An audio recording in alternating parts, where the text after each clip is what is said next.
29 ডিচেম্বৰ 2020 এয়া কাশ্মীৰৰ চিন পৃথিৱীৰ ভূস্বৰ্গৰ কাশ্মীৰ এয়া চোৱা এজোপা ফুলৰ গছত কেনেধৰণে বৰফবিলাক পৰি আছে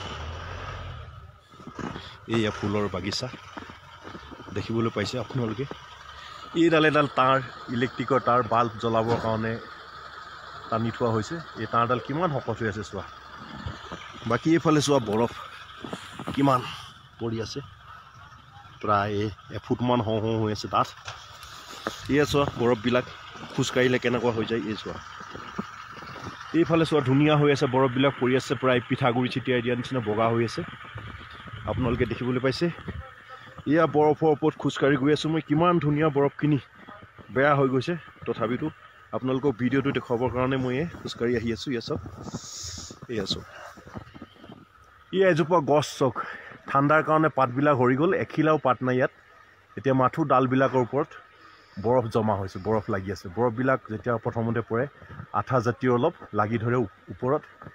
সেইকাৰণে বেছি বৰফ পৰিলে গছ গছনিৰ ডালবিলাকো ভাগি যায় ওজনটো বাঢ়ি যায় লোড ল'ব নোৱাৰে যোৱা বছৰ বহুত গছৰ ডাল ভাগিলে কি কাৰণ মানে যোৱা বছৰ বৰফটো অলপ সোনকালে পৰিলে সোনকালে বৰফ পোৱাৰ কাৰণে গছৰ ডালবিলাকত পাত থাকিলেই গতিকে বেছি গধুৰ হৈ গ'ল এয়া চোৱা এয়া বৰফ পৰি আছে দেখিবলৈ পাইছে এইফালে মোলৈ এবাৰ চাই লওক আপোনালোকে বৰফত কেনেধৰণে মই কষ্ট কৰি ভিডিঅ' বনাই আছোঁ এইফালে চোৱা এইটো এটা জুপুৰি ঘৰ টিংবিলাক খাৰা যদিও টিঙৰ ওপৰত কিমানকৈ বৰফ পৰে জমা হৈ আছে প্ৰায় 5-6 ইঞ্চিমানকৈ বৰফ জমা হৈ আছে এইবোৰ চোৱা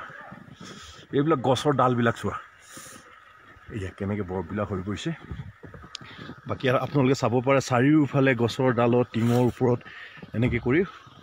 বহুত বৰফ পৰি আছে বাৰু হ'ব আৰু বেছি নকৰোঁ ঠিক আছে এটা আৰু বস্তু আপোনালোকক দেখুৱাব বিচাৰিছোঁ এইখন চোৱা আমাৰ